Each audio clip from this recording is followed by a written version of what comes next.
Another episode of What Is My Podcast About? A podcast where once on a fortnightly basis we come around and talk about... Yes! Close it down. We don't need to do the episodes anymore. Podcast done. We've achieved our goal. What are you talking about? Nothing. Moving on. What are you guys on about? No, nothing to worry about. Okay, anyway.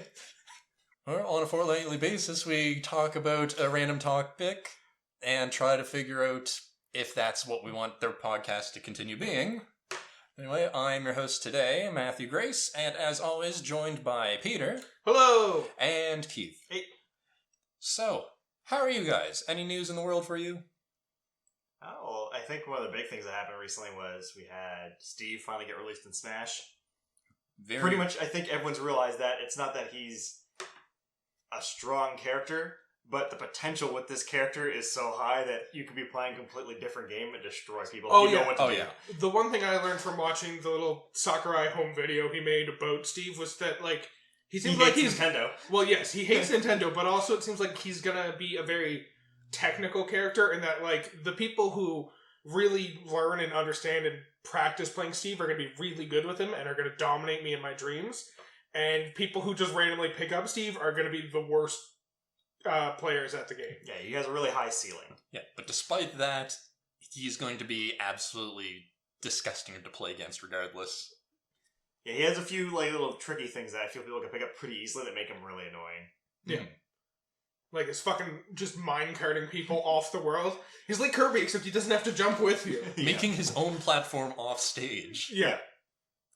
On top of that, also in the game news, Genshin Impact has just been taking over. Yep, I've been devoting a lot of my time to that recently. I have gone through the solemn process of installing it so I can finally see what it's all about, and we'll hopefully figure that out after we finish recording today. Yeah. And in case you don't know about it, it is another gacha game, and as you'd expect from a Chinese-developed gacha game, the prices of the roles are absolutely ludicrous, but the good thing is you can play it completely free and enjoy it without the gacha that was aspect. the impressive thing about it. Like, I didn't know it was a gacha game at all. I thought it was just a game that was getting released, because I didn't know anything about gacha. So I just picked up, started playing it, and I got through the opening part of the game and got to the part where, like, you know, the gacha mechanic gets introduced. I was like, oh, really? Yeah, I completely forgot that it was being released at the end of September, so my friend's like, hey, have you tried this yet? My friend's been playing it, and it looks like something you'd enjoy. I'm like, oh, that's out? Let me just download it. And then I found out it's a gacha game. Yeah, and that's the benefit. Like, people have been referring to it as Breath of the Waifu. And the beautiful thing about this game is it is very much what you got enjoyment out of playing Breath of the Wild, the exploring aspect. That's what this game focuses on a lot. And the game is beautiful. Exactly.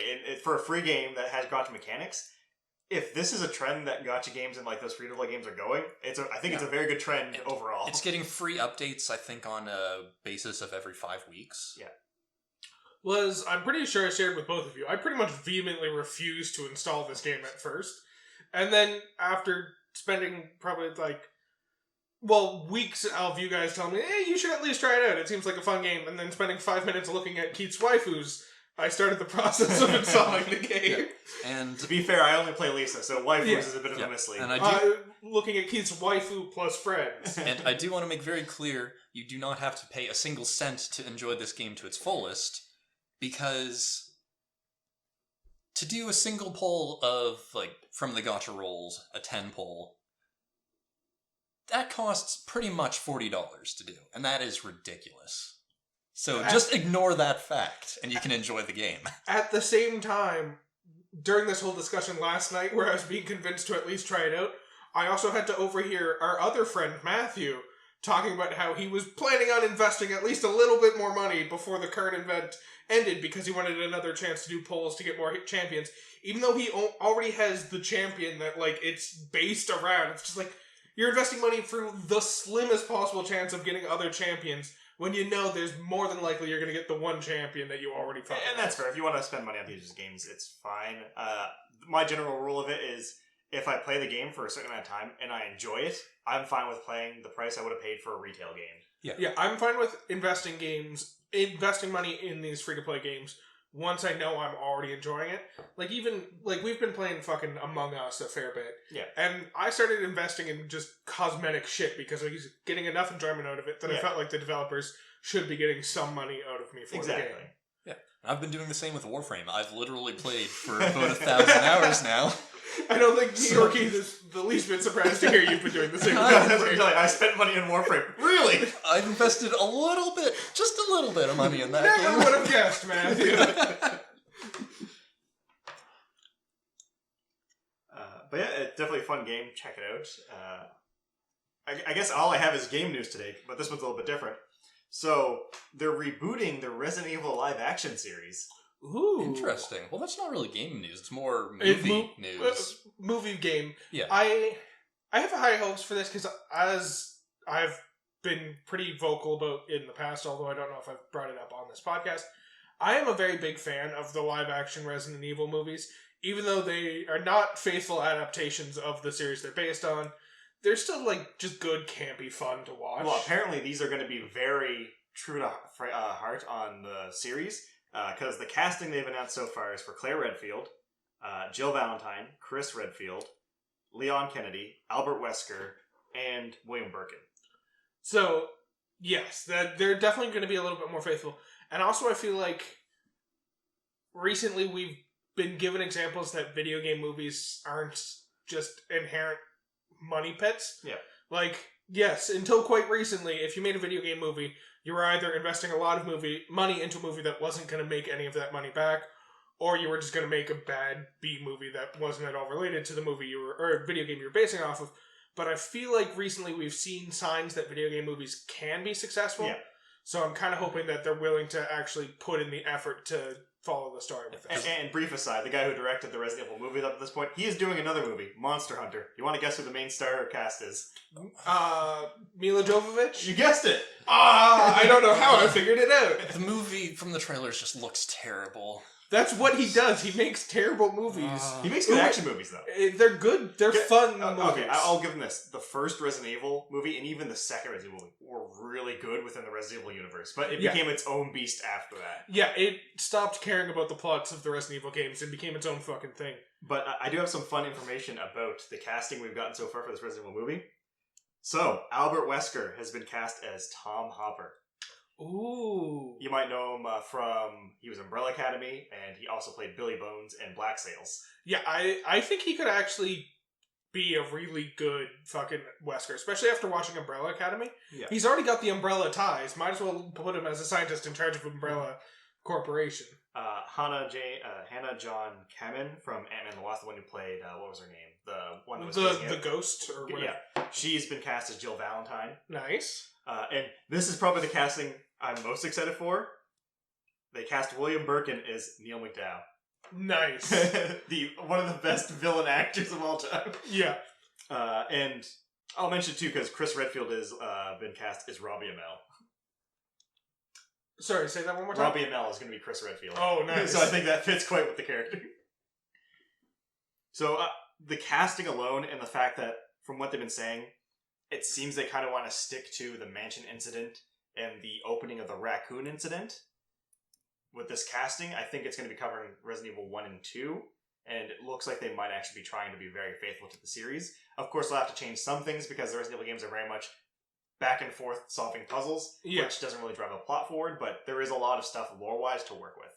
Yeah, I would be alright in this case if the Resident Evil movie didn't follow the plot of the games directly, but was more so based on the lore of what's happening in the background of the games that you're not specifically watching. Yeah. Because as you say, a large portion of the games is just, oh, I gotta find the club key. Oh, I found the club key, gotta run around this mansion and lock every door that's locked with the club key. I think it'd be a cool little nod if they had all these different keys in the movie, but it's just not all about reorienting this piece of stone so that it perfectly aligns with the hole in the wall that you've got to put it into. Or at least even acknowledge it in a joking way, because the best way I can think of it is Resident Evil 3 did this, where there's a part in the game where you're playing as Carlos and you go into the police station, which has the notorious, as you mentioned, club key, spade key, heart key, and he looks at the door and I was like, "What, you gonna look at this? What kind of fucking thing is this?" Yeah. Like, just acknowledging how stupid it is. Or even, like, taking the approach that, we'll get into it during the podcast later on. Don't worry about it, I'll share my thoughts later. Matt, you also had some video game based news you wanted to talk about? I can't remember if we brought this up previously or not, but in about a month and a half from now, on November 30th, or November 20th, I should say, so just over a month away, Nice. we're getting The Legend of Zelda Age of Calamity game coming out, which is another kind of Dynasty Warriors-esque Hyrule Warriors game, taking place before the events of Breath of the Wild. And I, for one, am really excited to see how they're going to go about approaching that. Oh, definitely. It looks like we're going to get a lot of the lore fleshed out for what happened 100 years ago in the game. And I feel it might also be hinting at some things that we might see come back for Breath of the Wild, too. Because I believe it's Onoma, the one who's directing most of it. I believe so. Has been doing a lot, and apparently his team has to approve the dialogue and all of the stuff going on in the game, so we know it sounds pretty much like this is 100% official lore for the Zelda universe. Yeah, well, it kind of has to be because it's being marketed as a direct sequel to Breath of the Wild. Yeah. Story-wise, anyway. I actually really like this just because of the fact that I've always been a big fan of the old school Dynasty Warriors games, which is what the Hyrule Warriors mechanics are largely based on. I love the Zelda lore. I never actually played the first Hyrule Warriors just because of the fact that I just couldn't get into it. But the idea that this one's lore directly plays into both Breath of the Wild and presumably the upcoming sequel, I am definitely interested in playing this one. And when it comes out and I get a chance to play through it, maybe we'll have a little bit of room for speculation on what the next sequel will have in store for us. Also, the gameplay trailer shows that we go to Long Long Ranch. Oh, hell yeah. Nice. So I have one thing that's not video game related, if we're willing to take a step away from video games for a second to talk about some other news. Because I think this episode is going to be a little video game heavy. We might also talk about some movies at some point, who knows. So, Percy Jackson, Disney Plus announced a while back that they were actually going to be remaking a version of the Percy Jackson series for their Disney Plus streaming service. Mm-hmm. I only found out about this like a week ago because apparently things don't come to me anymore. I have to search them out, which is just bullshit. But I'm actually really looking forward to this because I read the Percy Jackson series when I was a child, I guess is the word I'm looking for. When I was much younger, I read the Percy Jackson series. And the way you said that sounds like you weren't a child at any point. I was a child. What do you guys call that? Children, yes, one of those. When I was the small human. What's the word for that again? No, I read the series. Sus. I read the series as a kid, and I was a big fan of the series. And then the movies came out, and I was really excited to watch the movies. And if you've never read the books, the movies might seem enjoyable, but they kind of feel like hot garbage compared to the books, just because like they do a lot of tropes. Like anyone who tries to make a modern day story based on ancient Greek mythology always plays it off like Hades is the bad guy in every story you ever read. But in ancient Greek mythology, Hades was just a guy who had a shit job and just kind of put up with that fact. He wasn't actually that bad of a person. Well, he wasn't a person at all. He was a god. And so the books, Hades isn't the villain of the books even in the slightest. He's one of the main gods who helps to support the plot and helps the good guys going forward. But the movies just were like, fuck that. Hades is the primary villain because I don't want to deal with nuance or any bullshit like that in this story. The guy in charge of the underworld, he's bad. That's all you need to know. So, the main thing I'm really excited about with the Disney Plus series is the author of the books has been working very closely with them while making it to make sure it actually follows his original intentions for the story. So, nice. I'm excited to see how well that comes out in the end. Oh, that'll be interesting. It's kind of like if J.K. Rowling worked on a Harry Potter series, but also wasn't completely insane the entire time she was working on the Harry Potter series. Because I, for one, since I've never read the books myself, I actually enjoyed the movies to an extent. So I'm kind of excited to see a little more of what the books, or a better representation of what the books actually are. That being said, if they can get... Oh, God, what's her name? Alexandra Daddario. I think she was the best part about the movies, mostly because I'm in love with her. Anyways, moving on. What are we talking about today? So, as I may have mentioned, we are going to be a little bit video game heavy with this because we're going to be talking about a video game today. Spooky video game. Yes. Spooktober. Indeed. That spooky video game being Resident Evil 1. Specifically the remake that was released on the GameCube. Yeah. Yes. Although I guess it kind of overlays all of the Resident Evil 1 versions. Yeah. Specifically the game that you, Keith, have lent me a couple years ago on Halloween. And then I went to the first corridor, saw the first shadow, heard the first noise of a zombie, and immediately shut off my GameCube. So, just so that we're clear about how much experience everyone has with this game, we have since gone back and essentially played through the game together just to give Matt the experience of that game. Yes. So that he knows what we're talking about today. Yeah, we finally did it. So for me, this is it's been at least 10 years' time of trying to get Matt to play this game, and I finally did it. Nice. Well, I didn't play the game, you played the game. I just solved the puzzles. Yeah, so the rule was pretty much that I would play the game, Matt and Peter were watching, but Matt had to give all the input commands. Yeah. Except the night puzzle. Screw that puzzle. Keith was in charge of controlling the characters, so like if zombies came down and Matt freaked out and froze or something, that didn't cause us to die. Keith would very handily just kill the zombies for us. And that happened many a time, even when I knew there was a zombie there. And Matt was more so just responsible for, we found a puzzle piece. Where do you think it goes, Matthew? With me sometimes just seeing problems coming up ahead and just being like, so, this yellow gem, what does that remind us of, Matthew? It's like, it goes in the tiger eye. Don't ask me where the tiger is, but I know where it goes. But yeah, that also led to a little bit of unnecessary backtracking. Oh, this piece goes here. Oh, but it doesn't go there yet, so it actually has to go on the other side of the mansion. To be fair, you call it unnecessary backtracking, but it's exactly the amount of backtracking you would do if it was your first time around, because you wouldn't realize it can't go there yet until you actually hold the two pieces next to each other. You're like, oh, one of these has a stone ring around it. I need to find a stone ring before I can proceed. But anyway, on to the game. I guess it takes place in in Raccoon City, in some mansion out in the woods somewhere. The Arklay Mountains. Yes. In 1998. The Spencer Mansion. Yes. And you are a member of S.T.A.R.S, a team of military-trained people, I guess? Special Tactics and Rescue Squad. They're a member of the Raccoon Police. Okay, that one. Or and squad within the Raccoon Police Department. Yeah, they're, for lack of a better term, they're pretty much a SWAT team. But getting in more into the background of the universe, Raccoon City is run by Umbrella Corporation, so it's one of those things where a corporation sets up a bunch of facilities. Umbrella being a medical company? Yeah, pharmaceutical. Yeah. But they pretty much set up all their facilities here, and then people that were working for Umbrella kind of came to this place, and it grew into a major city because of just how people were coming here, because Umbrella's like number one when it comes to pharmaceuticals. They're a very rich company. So very trustworthy. Don't have any black stains on their history. So the reason that S.T.A.R.S is a bit different from a SWAT team is they have to deal with a lot more because, in a sense, this whole city is run by Umbrella. So any risk to Umbrella would be something they would also be considered to deal with. So they don't just deal with an armed person doing something in the city. They deal with terrorist, computer terrorism, a lot of crazy stuff they're supposed to deal with. As we'll find out through this game, I guess. Yeah. But most of the S.T.A.R.S members either have police or military background. So, for example, Chris, I believe he was an Air Force pilot. Yeah. And ends up coming to work for the Raccoon Police Department through S.T.A.R.S. Not so much that... I think he had some working there as a police officer, but it was mainly the S.T.A.R.S. I think he was mainly recruited through S.T.A.R.S. I believe Jill wasn't a police officer, but she was recruited directly into S.T.A.R.S. Yeah. Yeah.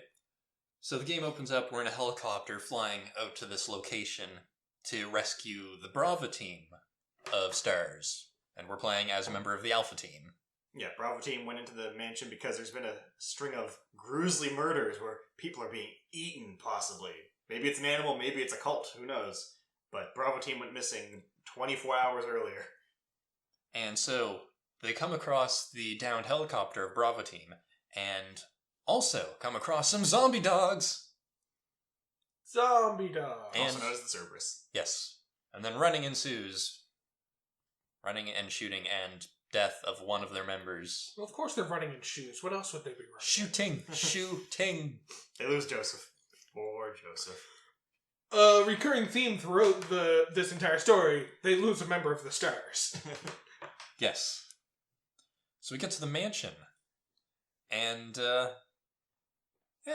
immediately, well, right now it's just, depending on who you choose, you can choose Chris or Jill to play as.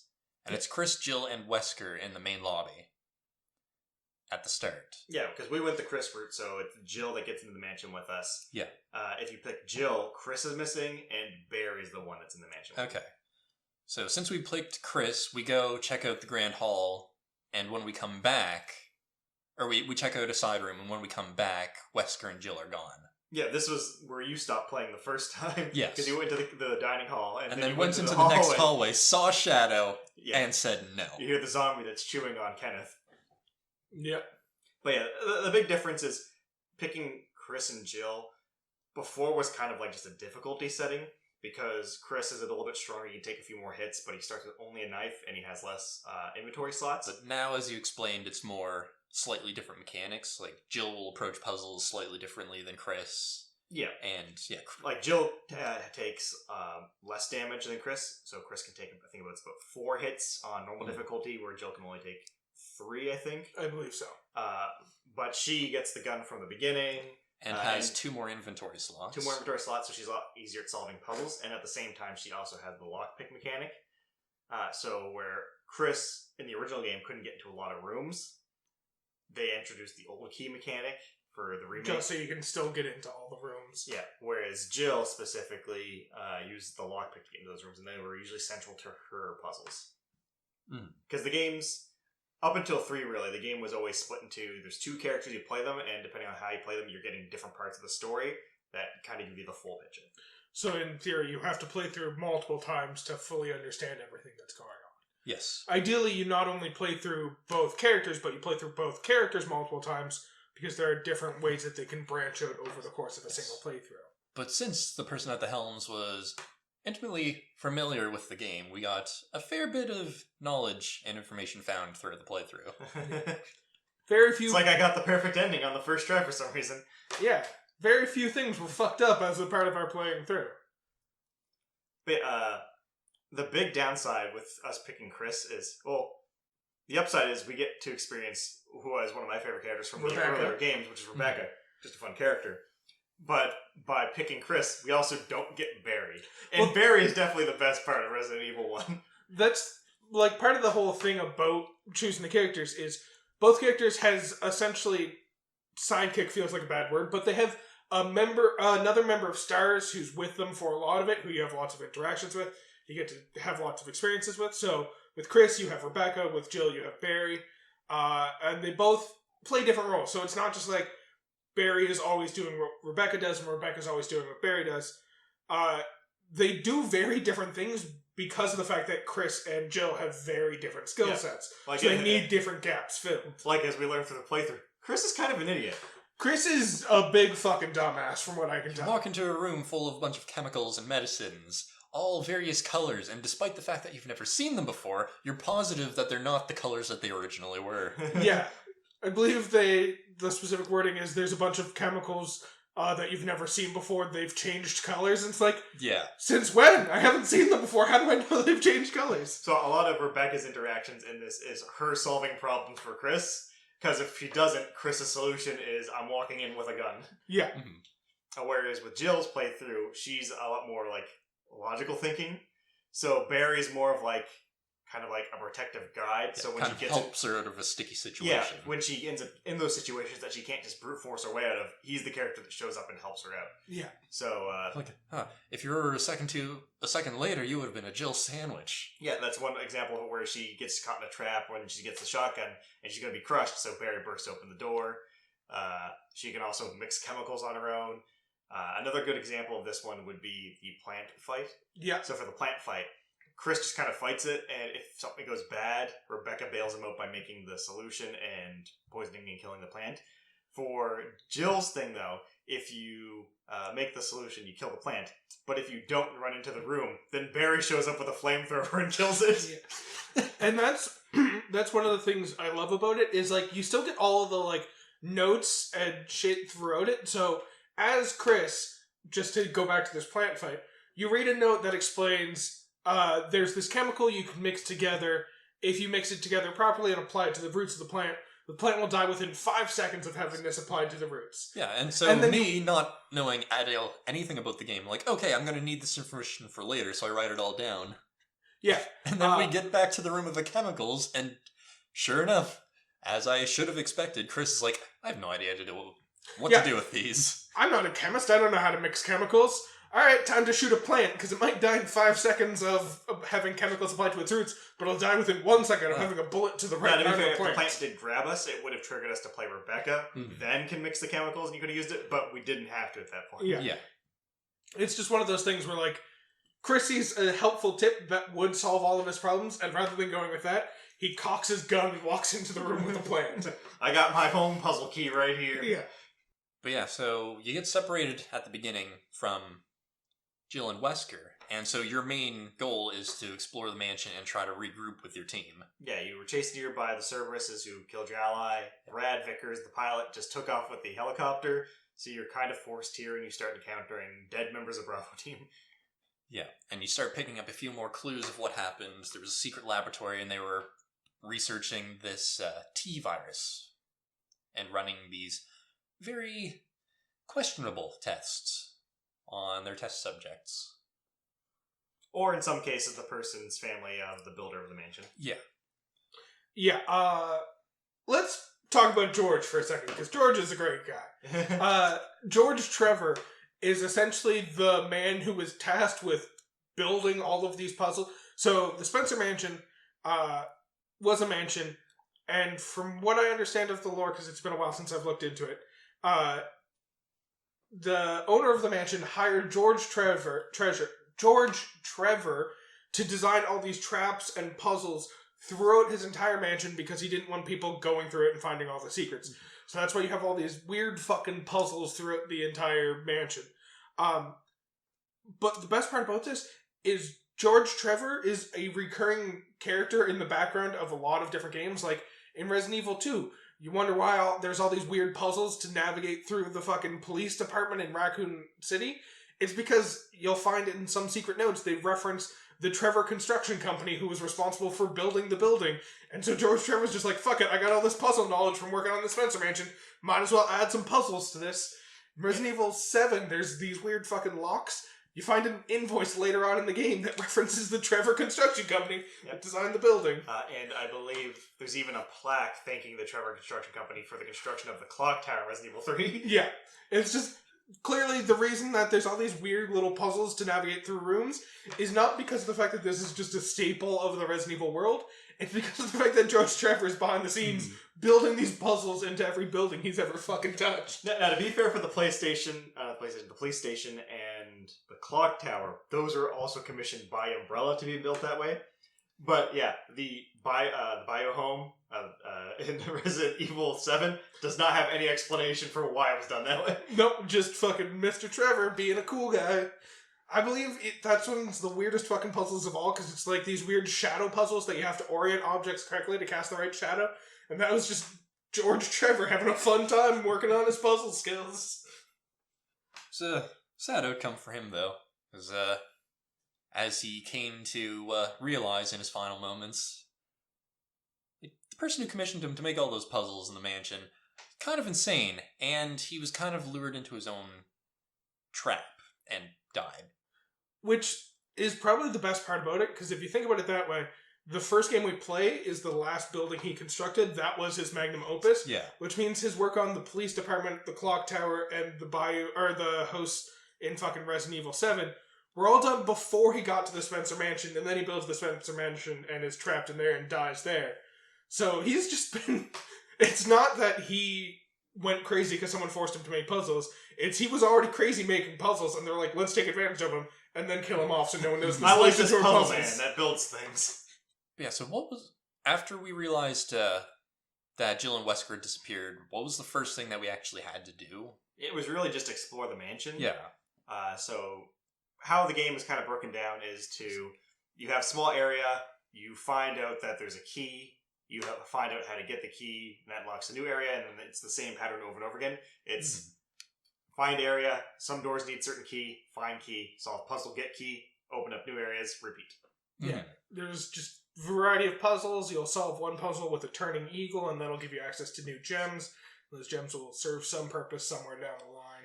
Yeah. Some things will just give you more ammunition, other things will give you the key you need or special item. It has a lot of like old school point and click adventure mechanics in that you find an item and you just start using it with everything you see until you figure out where it's actually supposed to go. Except try not to do that with this game, because if you start using the wrong item in the wrong place, you just get fire shot at you and shit like that. Yeah.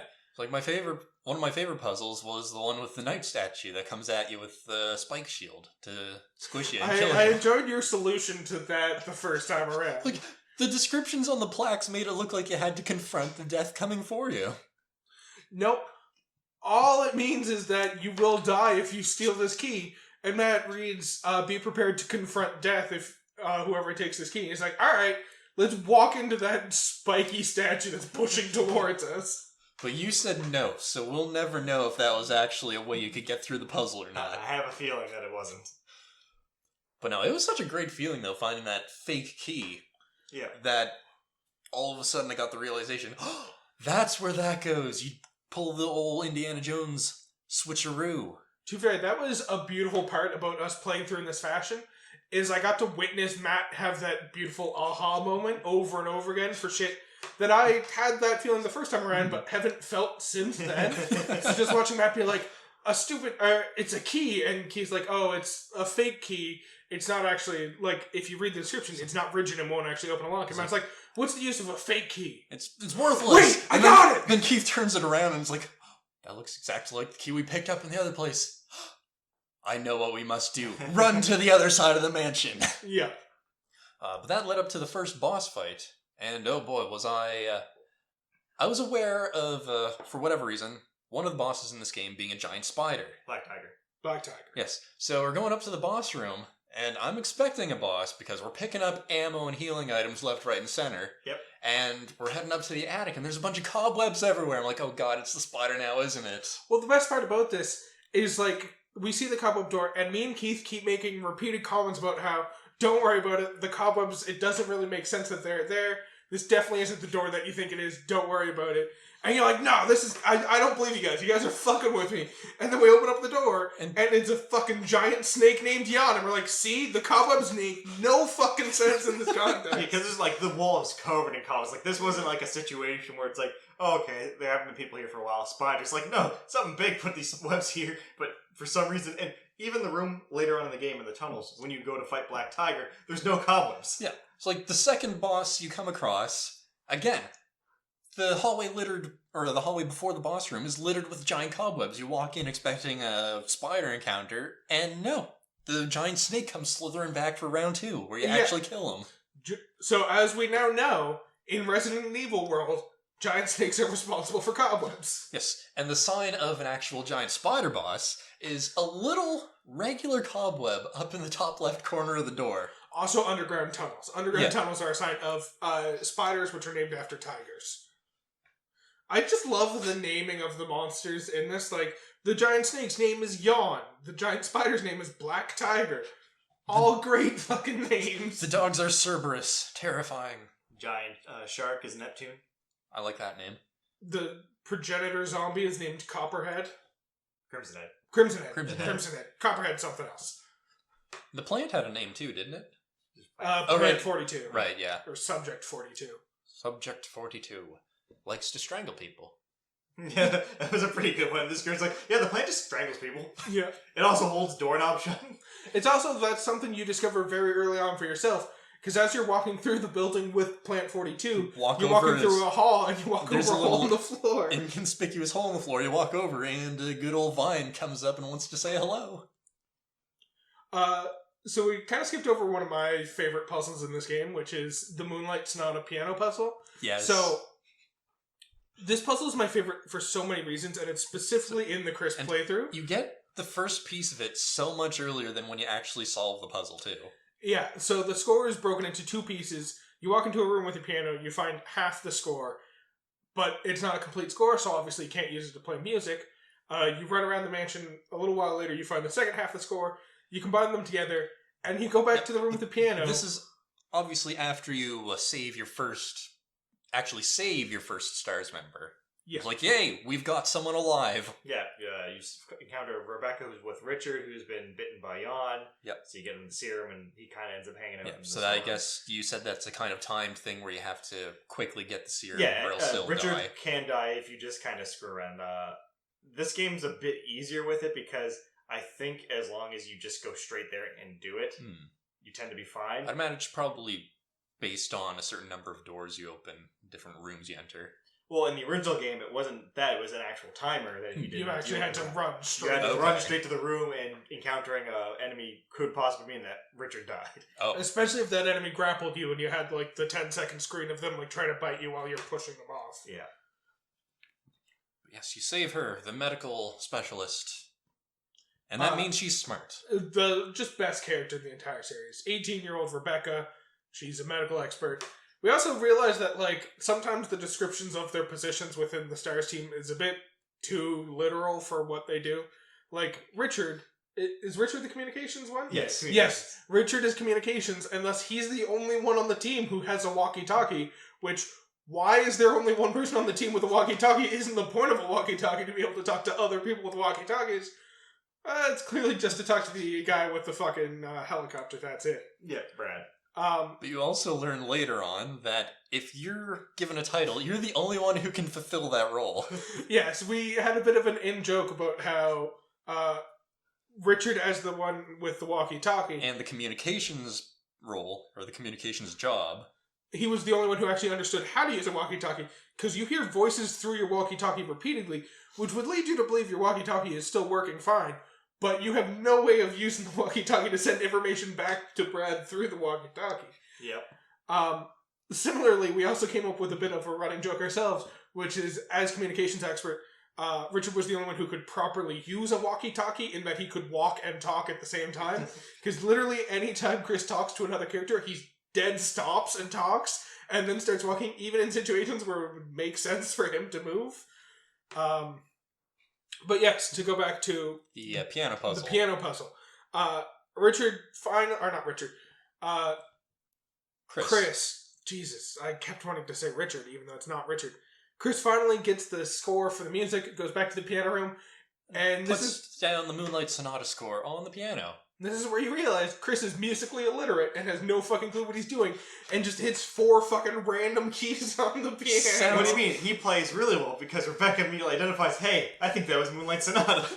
I don't think this is a sign of how talented Chris is. This is absolutely a sign of how magical Rebecca is. Because that did not sound like Moonlight Sonata in the slightest. And we know this because 30 seconds later, Rebecca's like, here, let me try. And she plays Moonlight Sonata, and it sounds completely fucking different.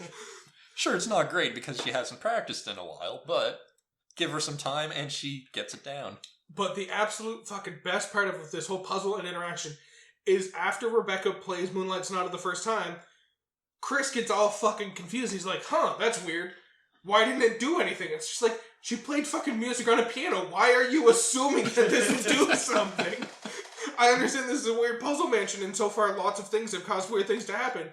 But it's just playing music on a piano. Why would this specifically cause something to happen? Of course, the beautiful thing about this is when you're playing Jill's side of the story, she just plays the piano. Yeah, she just finds the score and can perfectly play the music the first time.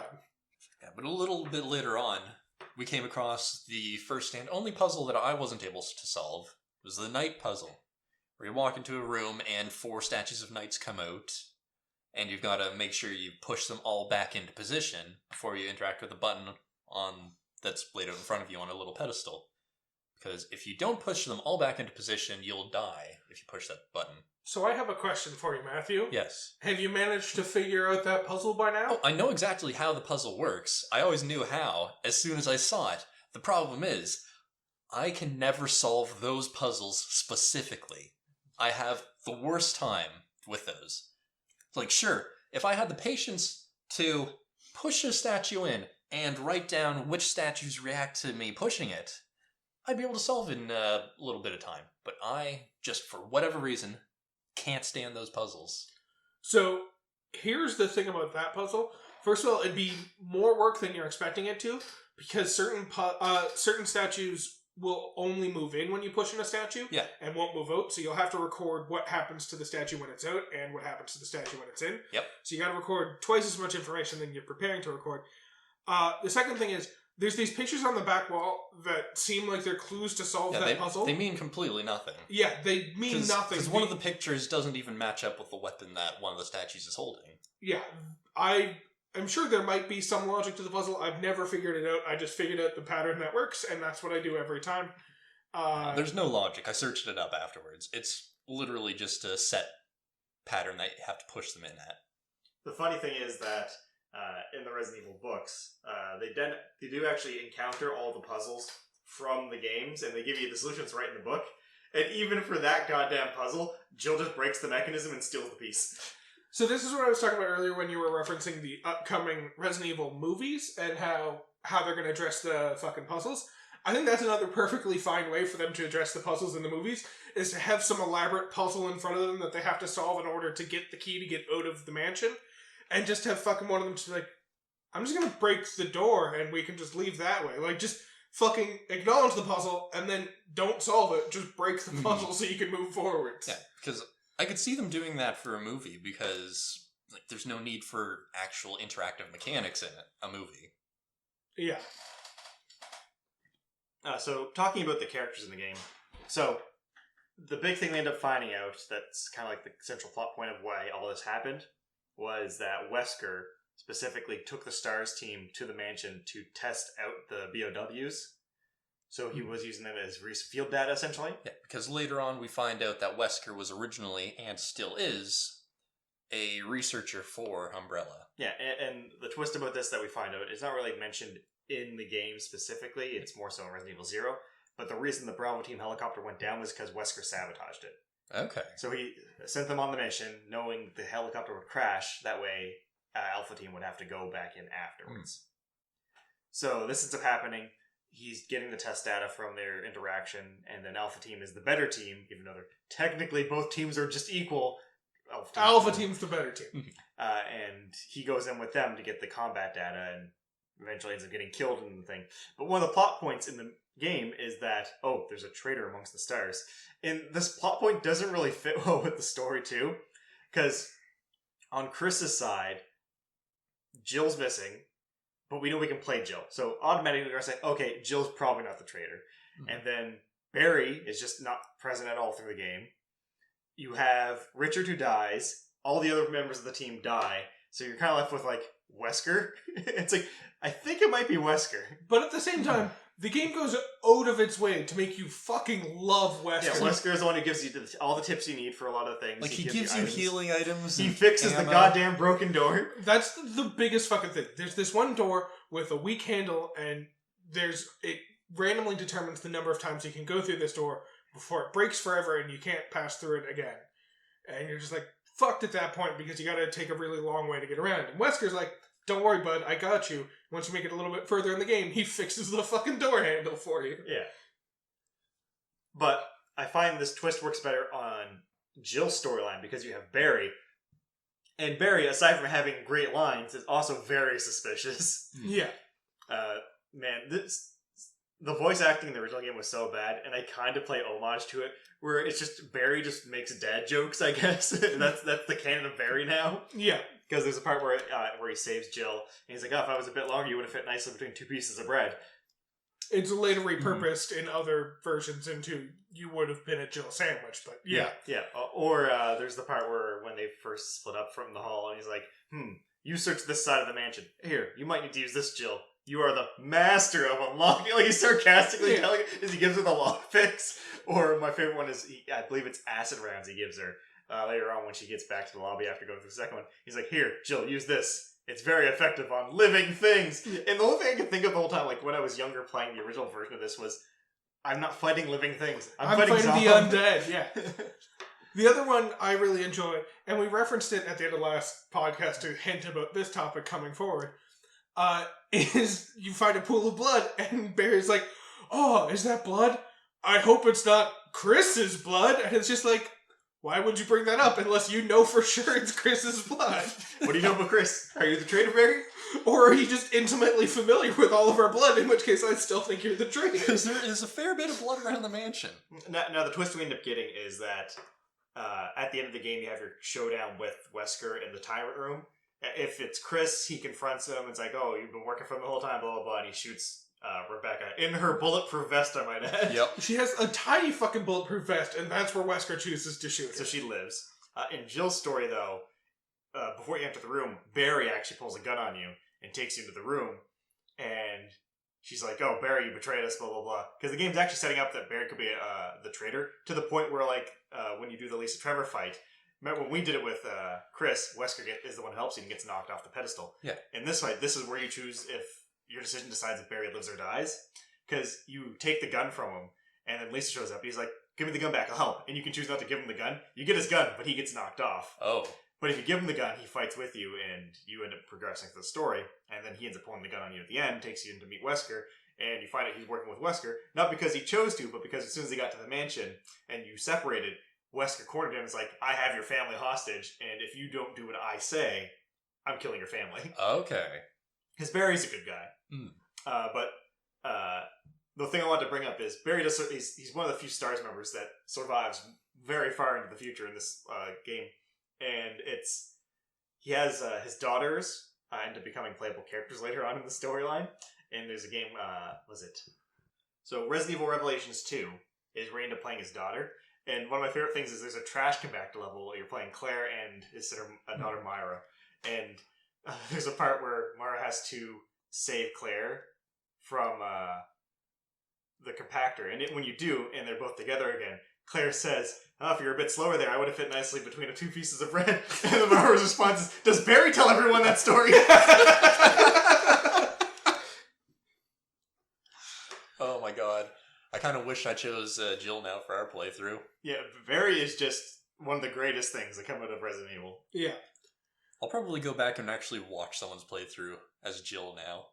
So, yes, that ends up after... Fuck, that words are hard right now. So, yes, when you get to the end, you end up finding out that it's been Wesker who betrayed you, because it's not that he was a member of S.T.A.R.S and was recruited by Umbrella to perform these evil deeds. It's he was a member of Umbrella, and in order to collect data, he actually started the S.T.A.R.S as a member of Umbrella in order to get these highly talented individuals, initially to fight crime, but later to use as test subjects in this. The funny thing about this is it's so blatantly that like Wesker is a traitor once you get to the laboratory too, because like there's photos of him in lab coats with the people and his name's on lists. And playing as Chris, there's no reaction out of Chris about this. Yeah. It's just like, oh, interesting. And even when you find Jill imprisoned, she's like, wait, I have to tell you something. It's Wesker. And Chris just cuts her off. She's like, yeah, I know. But the best part is... This is just after when you're playing as Chris, you think Wesker died by falling off the ledge when fighting Lisa. Yeah. Well, to be fair, Wesker can survive that if you're better at fighting Lisa. But yes, in theory, Wesker is dead in your mind, which means that when Jill is saying, wait, I have to tell you something, Wesker is... As we all know, Chris is kind of dumb, so I like to believe that he thinks she's going to say something other than the traitor. Like, he thinks she's about to say, Wesker is dead, or Wesker is a really good guy, you know, or Wesker and me are lovers, or something like that. And Chris is just like, yes, I know. Wesker and me are lovers. Yes, me too. What? But no, he's just like, I know. It's just like, do you know? The other thing about this that's fantastic is one of the clues you find, as we've discussed, is a picture of Wesker in a lab coat. But one of Wesker's defining features throughout the game is the fact that he's wearing sunglasses the entire time. So to make it easier to distinguish him in the picture, he's wearing sunglasses, which means that Wesker is the kind of guy that while in a scientific laboratory doing important studies, he's wearing fucking aviators the entire goddamn time. I mean, if you've got style, you've got style. And he has style. So yes, Wesker gets a very poetic end to this story as we end up being introduced to the Tyrant, or the Tyrant prototype. As, according to Wesker, is the ultimate life form. Which I take issue with, because one of the Tyrant's defining features is the fact that his heart is outside of his chest and visibly beating outside of his chest. Yeah. seems like a bit of a weakness rather than a perfection. I mean, he's got that big, awesome claw, though. That's true. Now, something I want to point out here that's actually pretty funny is that if you're playing Jill's storyline, so you saw what happened with Chris's storyline, where he goes over to brag about the Tyrant, and the Tyrant stabs him when he falls over. Yeah. In Jill's storyline, Barry leaves the room, and Jill and Wesker have the one-on-one, and Wesker is like, but first I gotta kill you, because he doesn't want to show the Tyrant off to Jill. His whole thing is like, Chris he hates, which becomes very apparent as the storyline goes on. But in this one, when he's about to kill Jill, Barry pops around the corner and shoots him. And then he crawls over, activates the Tyrant, and the fight ends up going on as expected. But just the fact that like it does change those slight things. Oh my god, that's incredible. Yeah, so you end up fighting the Tyrant, and then this is kind of the point where you get most of the deviations between the different possible endings. Yeah, each character at this point has 5 possible endings. Based on who's alive and how you go about escaping the mansion? Yeah, Exactly. so you can rescue the other playable character from prison, or you can forget to rescue them and leave them down in the prison. And if you didn't get the Modisc from the mansion earlier in the game, it's impossible to save them because you get locked out from going back up there once the timer goes off. So yes, whether or not you save the other playable character, you have the option to save your companion, so Rebecca or Barry, depending on who you're playing as. If you save your companion, the mansion explodes regardless, because they will split off to go trigger the self-destruct. Right. And so if you didn't save them, then you have the option to go trigger the self-destruct or not. Exactly.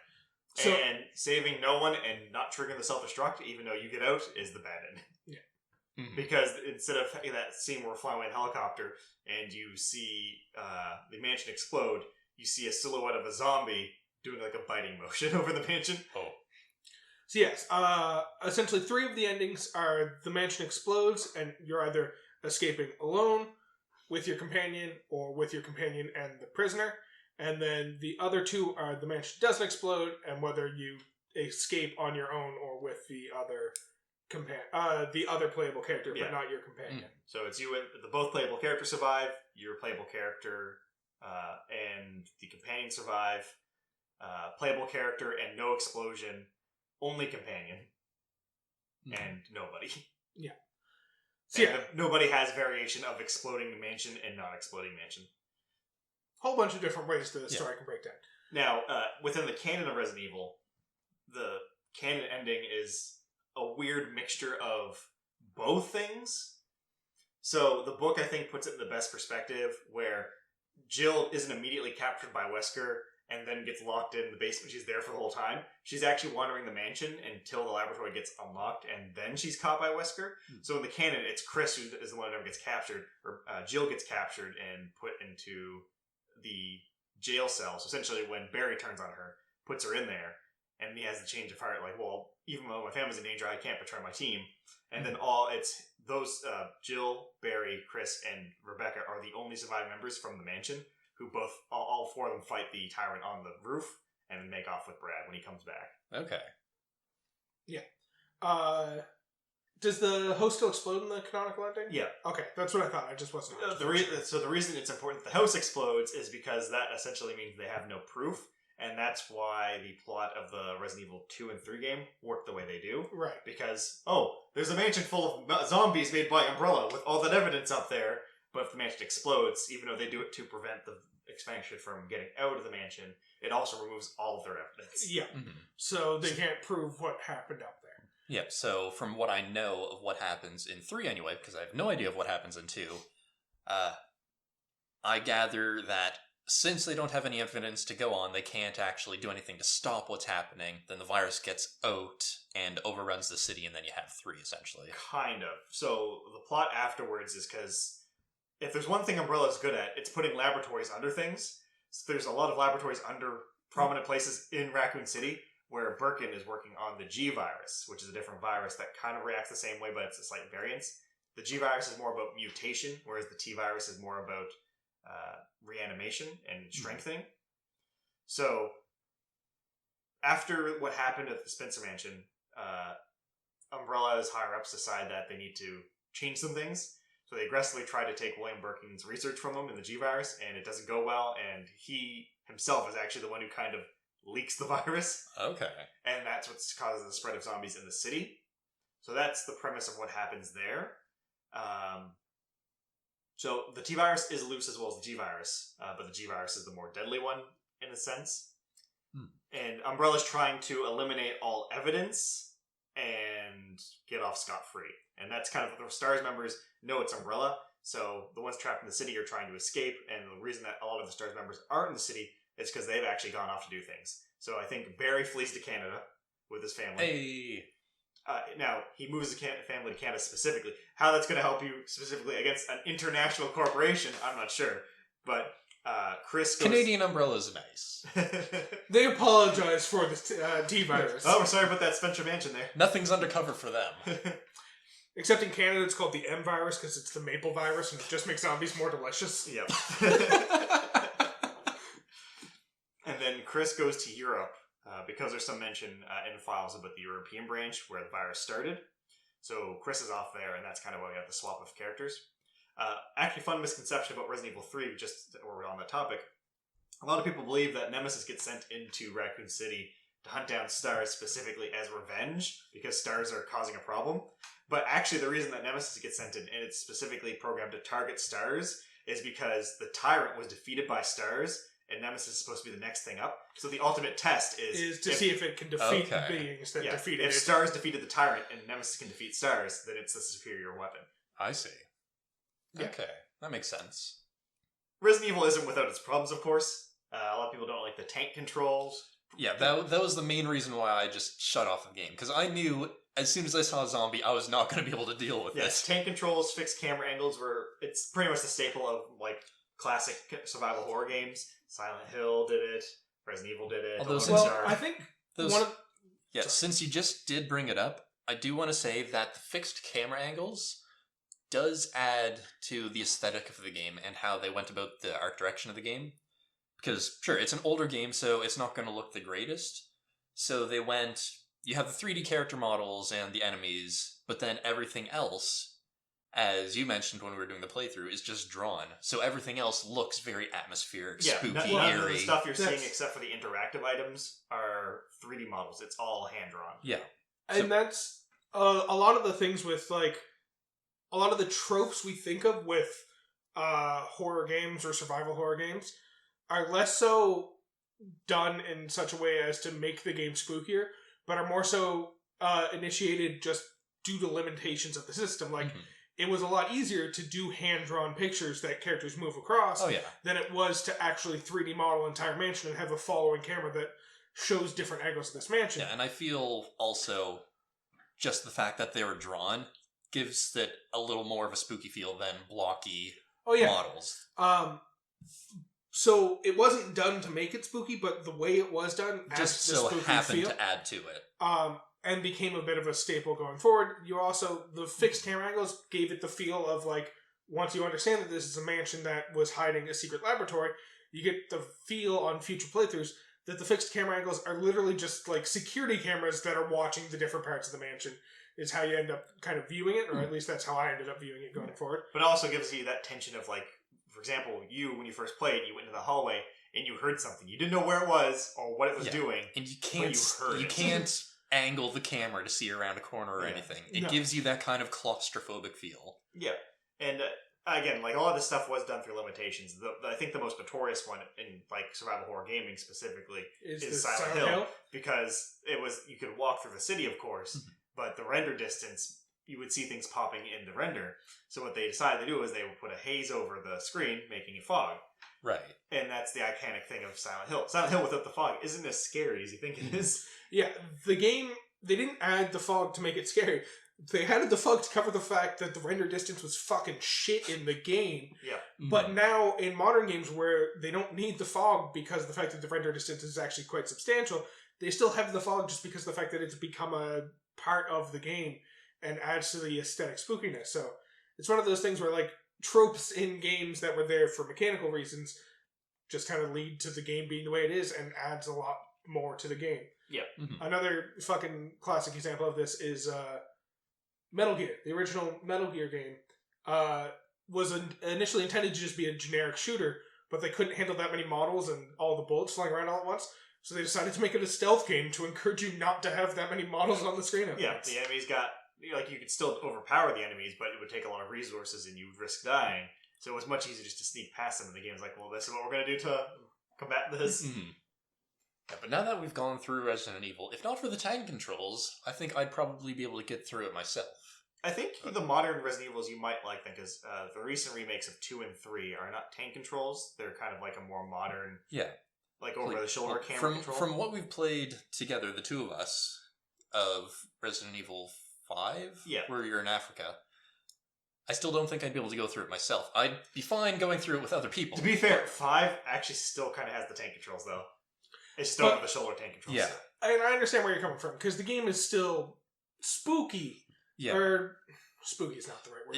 It's kind of got a lot of the creepy, and it's got some of the body horror mechanics. And like, fucking lickers still get me. And that chainsaw-wielding zombie was actually absolutely terrifying. And that's, to go back a little bit to our discussion of Resident Evil 3, and the whole G-Virus coming out, that's an example of the difference between the G-Virus and the T-Virus. T-Virus is responsible for the zombies, but G-Virus is responsible for the body horror type creatures like the licker and stuff like that. Yeah. Which is why the G-Virus is potentially a lot more life-threatening than the T-Virus. Yeah, the best way I've heard it explained is, the best way to think of how it works is kind of like how the Zergs work in StarCraft, where it takes in new DNA and mutates based on that. And that's kind of the plot point of the Birkin monster through most of Resident Evil 2.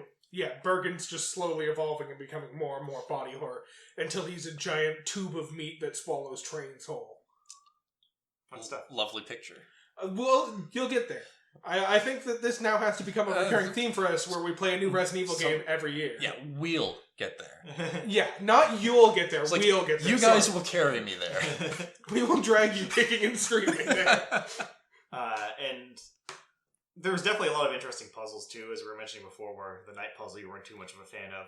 There's some ridiculous things like the art puzzle where like if you get it wrong, the crows get angry at you. Yeah. The one that I enjoyed that we had so many problems with when we were doing our playthrough, which also like I'm kind of upset we didn't record this because I think this would have been funny to put onto our YouTube channel. Yeah. But the nitroglycerin one. Yes. Right. I think that is an idea in the future if we do decide to do this like joint playthrough just to get an experience of a game. I do think we should record it. But yes, the nitroglycerin.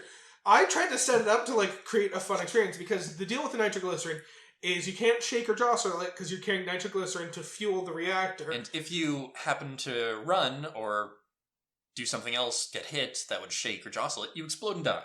So there's a few things that cause it to explode. Running, as we've said, getting hit. Firing a gun doesn't immediately cause it to explode, but there's like a random number generator, and if it rolls a certain number, then you explode. Yeah, potentially. Jury's still out on that, because we shot off the shotgun a few times, and it didn't go off, but then every subsequent time we tried, we kind of blew up. The shotgun absolutely does. It's just randomly determined whether or not you'll do it. I'm not certain whether or not the pistol will cause it to go off. I think the pistol causes it to go off, but it's much higher threshold for it to happen, so it's much less likely to happen. But anyways...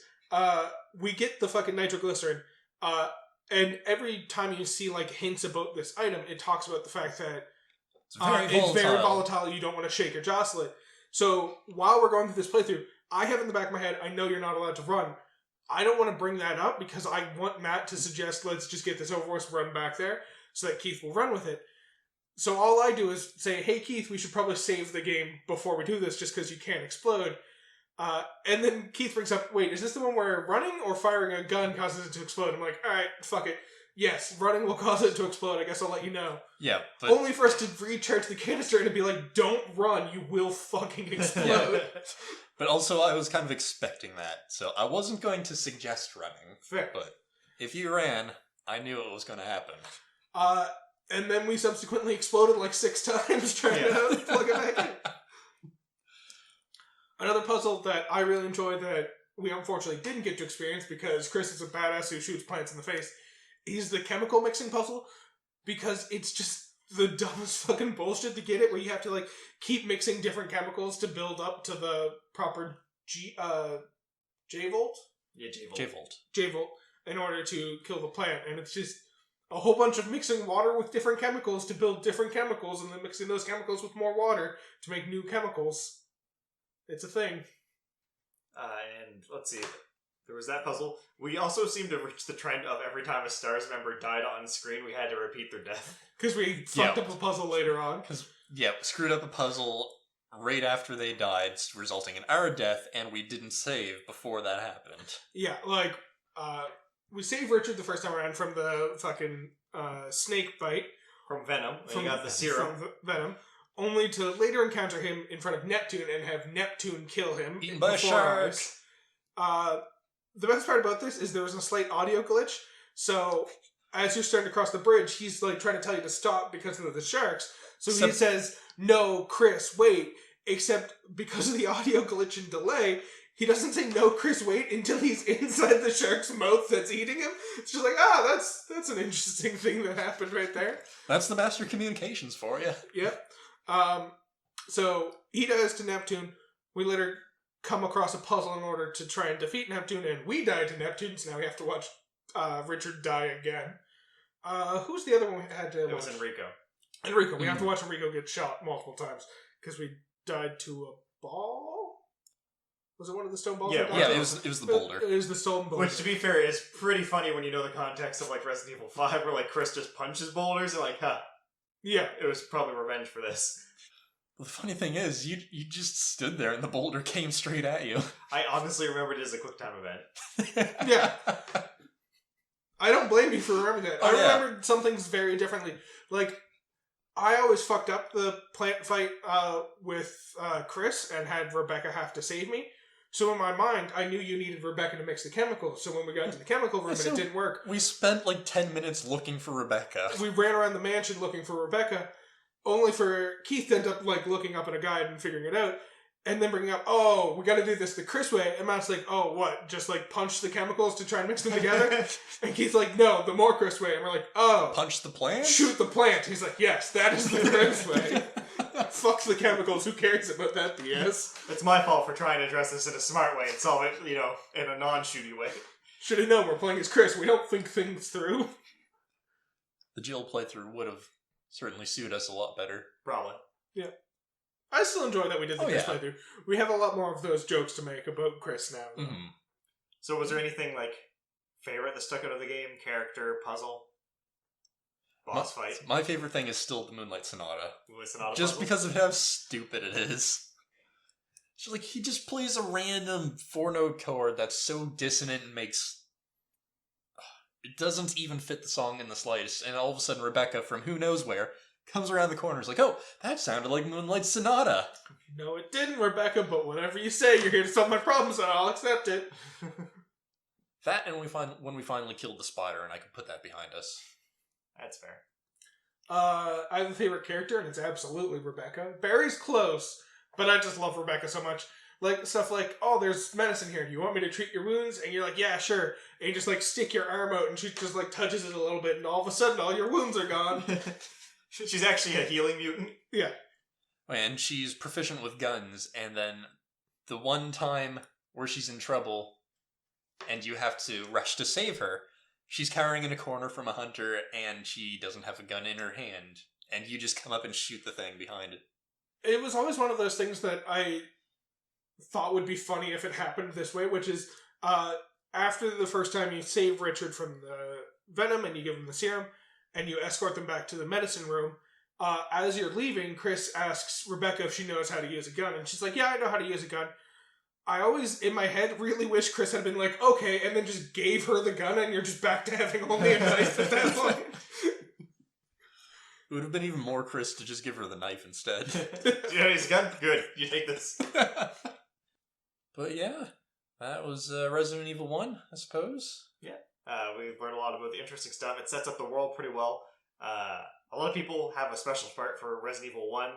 I feel like the most common... Well, it usually comes down to probably Resident Evil 2 and Resident Evil 4 for everyone's favorite Resident Evil game. Mm-hmm. 7 is probably in that discussion now, just with how good that was. But yeah, we start off with 10 S.T.A.R.S members and 4 get out. 5, I guess, including Brad. Yeah. If you want to count... Even though he technically dies, and I feel like it was their intention for this to be the end of Wesker, he is reintroduced later on, and apparently it was all a part of his plan to be stabbed by the tyrant, so... Yeah, I believe... Wesker technically survives, bringing it up to 6 he is surviving S.T.A.R.S members. He is the star of the show. Yeah, I believe the plot with Wesker specifically is he was actually genetically modified from a young age in the Wesker project or whatever. So the Wesker children, and only 2 of them survive, which is him and his sister. That's why he's the A Wesker. I guess. Because his first initial is A. We had a running joke. Brother Bob and Charlie's... His brothers Bob and Charlie both died, but Emily survived as well. Running joke where when he first, quote-unquote, died, it was like, oh, the next Wesker we see is B in the lab, and then he dies. It's like, okay, when Wesker returns in the later games, it's C Wesker. But yeah, it was thoroughly enjoyable, since I didn't have to play it myself. But did you enjoy the concept of Resident Evil for your first playthrough of the original game? I did. Would you recommend it to others? I certainly would. What else would you recommend to others? That's right, I had a segue in my head and I was going to force it to happen whether I wanted it to or not. Yeah, well, now that we're here, and that I just actually thought of one on the spot, I would recommend, in the vein of... Resident Evil was originally a PlayStation game, right? Yeah. Yeah, in the vein of PlayStation games and a little more of a darker theme, I'm going to go with Demon's Souls, since we're getting a remake of it not too far in the future. Because it's a kind of dark game, and different things can happen based on different ways you play the game. Not necessarily choices you make, but you can have different outcomes based on whether you can beat this enemy or not beat this enemy. Like, my favorite example is the first boss in the tutorial. Like, most people die to him, and then you're sent to the main hub area. But if you manage to beat him, you're teleported somewhere else entirely. This ominous big old castle, you're walking through, picking up all these health items. You're like, oh, this is fantastic. I'm going to get right into the game and not have to worry about the death penalty at all. You just walk up, see one of the late game bosses, and it just punches you in the face and you die. Unavoidable. Neat. Well, since we specifically played the GameCube version of the game, I'm going to recommend another GameCube game, which also involved a spooky mansion that you're solving puzzles and navigating and collecting keys. I know what you're going to talk about. Luigi's Mansion! Oh, I thought you were going to say Eternal Darkness or whatever that game was. Nope, Luigi's Mansion. Yeah, it's the classic introduction of Luigi finally gets his own game to play, and it's using a vacuum to suck up ghosts throughout a mansion. To be fair, it has been a while since I've played it, but it's a fucking delightful game full of a fucking coward dealing with scary situations that aren't actually all that scary. Wowie zowie, as he says in the new Luigi's Mansion. That's true. There are more recent versions that aren't specifically for the GameCube that you're also welcome to play. Dark Moon on the 3DS, or was it just the DS? No, I think it's 3DS. It's the 3DS. Luigi's Mansion 3 on the Switch. Yeah. Mm-hmm. So for me, I actually am going to recommend another game that plays just like Resident Evil if you're interested in it, and I guess it's kind of a franchise that doesn't do too well, but Silent Hill. True. Silent Hill, as we mentioned before, it's one of those few games that from early survival horror that just kind of stuck, and it defined a lot of what we get now in survival horror. It's another video game series that has its own movie adaptations that are varying degrees of faithful to the original series that I don't enjoy. But also, that whole series is just like extra spooky to me. Like, I think it's Silent Hill 4 is the one where it takes place almost entirely inside your room that you've been locked inside of. Yeah. Silent Hill the room. And your room slowly becomes haunted over the course of the game, and you have to either exorcise the demons to get the good ending, or completely avoid them because they freak you out in order to get the bad ending. Huh. To be fair, I can't think of a just generic good ending in Silent Hill. Yeah. I say good ending, but that's in air quotes because of the fact that even the quote-unquote good ending is still not actually like a good experience in the slightest. It's the best possible outcome? Even that feels like a stretch. The least bad outcome. The only good ending is the joke one, which is the UFO or dog ending. Yeah. Aliens did it. Oh, okay. Or a dog at a control machine did it. Sure, I'll buy it. Not the strangest thing I've heard or experienced in this past week. But anyway, do you guys have anything else you'd want to say? Any shoutouts to make towards any of the other episodes? That's true. We missed a shoutout in our last episode that we should make now, which is during when we posted about our teacher episode going live. Yeah. We got a comment on our Instagram post that I feel like we should address. I think it's vitally important that we address this comment. It comes from one Tachi Camargo, and simply says, Lupin, heart, heart, which means that she agrees Lupin is the best teacher. I win. The end. I suppose since we have actual fan input. We have to agree with our fans, and our fans agree with me, which means we have to agree with me. But they didn't make good on the promise of explaining how their teacher was the best, which means we have to assume that she used your argument, which is that he just dies. So I think that negates the argument. Him being dead is what makes him a good teacher. I mean, he's not immortal. I think it's fair to say that someone dying makes them a good teacher. So yeah, he's the best teacher because he's dead. Not to do that. Yeah. Every teacher I enjoyed is now dead. I mean nothing. But anyway, I suppose that'll do it for this week's episode of What Is My Podcast About? A podcast where on a basis of once every 2 weeks, you can find our episode airing about any potential subject. Why are you shaking your head? I don't know. Don't ignore me. Yep. I'm not here. Okay.